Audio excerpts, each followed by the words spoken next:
Bismillahirrahmanirrahim.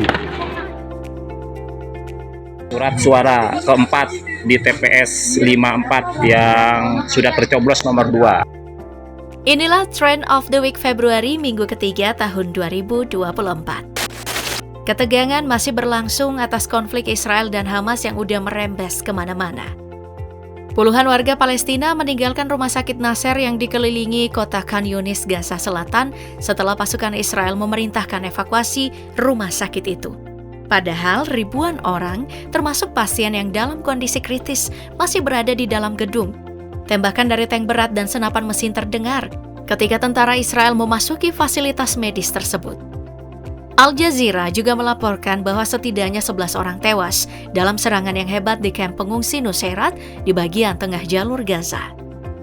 Sedangkan Iran mengumumkan melalui sebuah video bahwa mereka telah mengincar pangkalan udara Palmachim di Israel, tempat pesawat F-35 disimpan, menggunakan rudal balistik presisi dari darat dan laut. Setelah sebelumnya Netanyahu memberi peringatan kepada Iran untuk tidak macam-macam. Tapi Iran tentu saja udah menyiapkan segala sesuatunya untuk ikut menyerang kapan saja. Di sisi lain, di Iran Tengah, sebuah ledakan besar dan kebakaran melanda jalur gas alam 65 antara kota Borujan dan Shahrekord dari hari Rabu lalu. Meski tidak ada korban jiwa dalam dua ledakan ini, namun manajer perusahaan gas nasional Iran menegaskan bahwa ini adalah sebagai tindakan terorisme dan sabotase yang berupaya mengganggu pasokan gas di 3 provinsi Iran. Jauh di Eropa sana, beberapa aktivis berhasil mengambil alih pengeras suara di Bandara Amsterdam dan menyampaikan pesan kepada para penumpang sambil menyebarkan kampanye untuk mendukung Palestina.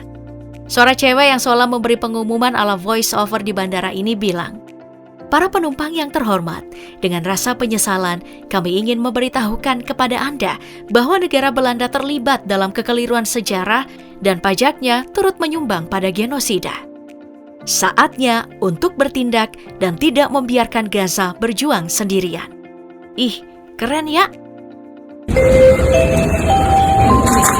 Beste reizigers, helaas moeten wij u meedelen dat u betrokken bent bij genocide. De Nederlandse regering gebruikt uw stem en uw belastinggeld om Israël militair, politiek en economisch te steunen bij de vernietiging van Gaza en haar bevolking. Zo weigert Nederland om te vragen om een wapenstilstand. Tak kalah mengagetkan kabar dari Inggris yang telah resmi masuk ke dalam daftar negara yang mengalami resesi tahun ini. Pada kuartal terakhir tahun 2023, perekonomian Inggris tergelincir ke dalam resesi teknis. Begitu juga dengan Jepang yang telah kehilangan posisinya sebagai negara dengan ekonomi terbesar ketiga di dunia dan kini diambil alih oleh Jerman. Jepang mengalami resesi secara tak terduga akibat penurunan ekonomi selama 2 kuartal atau lebih dalam 1 tahun. Walaupun jauh, pasti bakal ada pengaruhnya sampai di Indonesia sih. Tahu sendiri kan, dampak resesi itu banyak banget. Mulai dari peningkatan pengangguran, penurunan pendapatan dan daya beli, krisis keuangan, pengurangan belanja pemerintah, dan perlambatan pertumbuhan ekonomi jangka panjang. Lanjut ke serba-serbi pemilu tahun 2024 yang memilukan. Yang netizen paling tunggu-tunggu tentu aja berbagai drama yang muncul nih. Mulai dari TPS kebanjiran, roboh sampai tintanya tumpah, sibuk cari paku yang hilang. Lalu kemunculan foto Komeng di surat suara yang bikin orang-orang kegirangan sambil bilang, "Uhuy!" tiap namanya muncul di pas perhitungan suara. Bener-bener ya kayaknya tujuannya si Komeng ini caleg buat menghibur orang-orang di TPS ya. Nah ini nih, siap-siap. Nomor 10.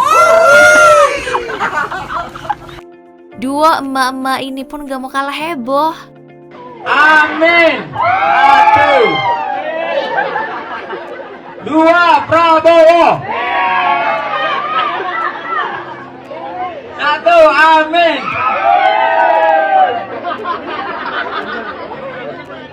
Belum lagi drama tinta celup yang macem-macem dah bentuknya. Ada pula aneka souvenir TPS. Outfit para anggota KPPS yang kocak mulai dasteran sampai kostum Power Ranger juga ada. Bahkan nih, yang mau nyoblos pun ikut berkostum. Belum lagi tuh desain TPS-nya pada kreatif-kreatif. Salut deh. Ini lagi, mas-masnya berani banget ngintip Ibu Mega lagi nyoblos. Banyak juga nih anggota KPPS yang ngaku kurang tidur, kecapean, bahkan ada yang sampai meninggal. Turut berduka cita ya. Di tengah banyak drama, jangan sampai masalah serius ini mengalihkan perhatian kamu ya. Ada nih banyak bukti kecurangan yang jelas terjadi di berbagai tempat. Mulai dari surat suara yang sebelum dipakai udah tercoblos nomor 02 duluan. Bahkan yang sampai di Mekah pun ada yang kayak gitu tuh.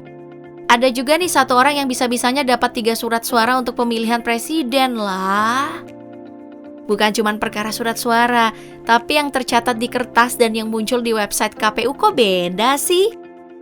Di Aceh lebih parah lagi nih. Terang-terangan video ini memperlihatkan kejadian yang mencurigakan di TPS Gampong Masjid Lancok, Kecamatan Bandar Baru, Kabupaten Pidijaya Aceh, di mana pria yang diduga caleg dari dapil setempat ini memasukkan lebih dari 10 surat suara yang telah dicoblos ke dalam kotak suara, sembari mengancam anggota KPPS. Ih, ngeri banget bang. Begitu juga di Madura. Katanya ada satu desa yang undangannya sengaja nggak disebar dan semua surat suaranya udah tercoblos 02. Sampai-sampai nih rumah ketua KPPS mau dibakar.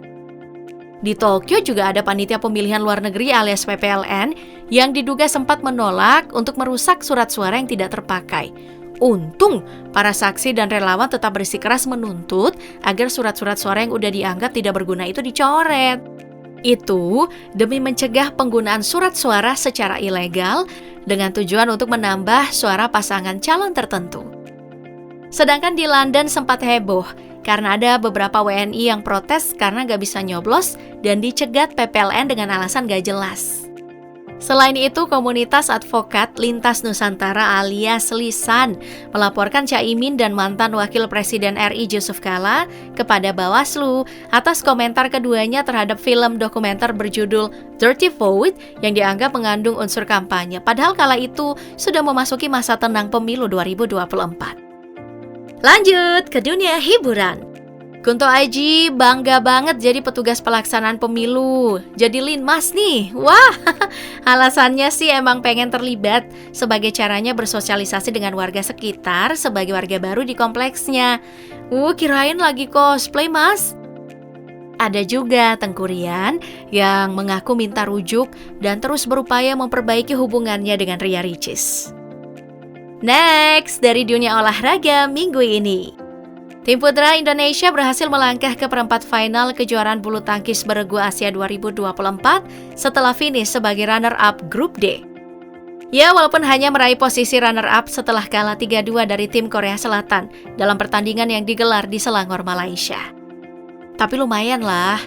2 kemenangan bagi tim putra Indonesia dalam fase grup terakhir diraih oleh Cico Aura Diwardoyo dan Alwi Farhan dalam nomor tunggal putra.